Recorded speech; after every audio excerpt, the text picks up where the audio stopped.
Everyone, আমি স্বস্তিকা। জানো আমাদের হচ্ছে ব্যালকনিটা মেকওভার করার মতো ঠিক হয়েছে, প্ল্যান করা হয়েছে।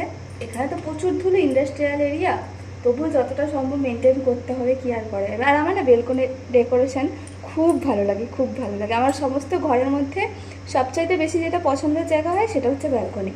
তো আজ হচ্ছে একদিনে হয়তো সেটা পুরো কমপ্লিট হবে না, তো অলরেডি আমার অনেক জিনিসপত্র মিশো থেকে চলে এসছে, ফ্লিপকার্ট থেকে চলে এসছে, আর অনেক কিছু জিনিসপত্র যেগুলো এখনও বাকি রয়েছে। আর চলো ব্যালকনি ডেকোরেশনটা তোমাদের দেখাই। আজ হচ্ছে ফার্স্ট দিন, আর শুরু করা যাক। এটা হচ্ছে আমাদের ব্যালকনি। এখন জামা কাপড়গুলো মেলা আছে, পরে জামা কাপড়গুলো করে দেবো। এটা হচ্ছে ব্যালকনির ভিউ। এই গাছটা কী গাছ তোমরা জানো? আর এখানে রয়েছে, আগে দেখছিলাম অনেক আম হয়েছিল, জানো তো, আগের বারে যখন এসেছিলাম দেখছিলাম অনেক বকুল হয়েছিল।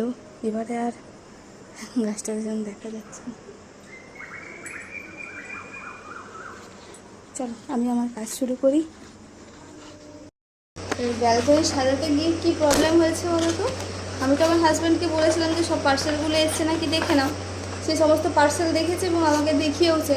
এবারে এইগুলো কী বলতো, সেই একটু একটু করে পিস পিস পিস কী বলবো তাই, সে কিছু কিছু করে কাটা যায় না। এইটা সেরকম, সেটা নেই যে এরকম করে তুলে লাগিয়ে দেবে, সেটা নেই। সেই তাই আমি নিজেই কাঁচি আর নিয়ে বসেছি এগুলো কাটতে। রিটার্ন করার অপশানে গিয়েছিলাম, এটা এসেছে তোমার 9 তারিখে। আজ আর রিটার্ন নাই, আজ তোমার 20 তারিখ 21 তারিখ হতে যাচ্ছে। চলো কাটি, লাস্ট আজকে কতদূর কমপ্লিট হলো তোমাদের দেখাবো।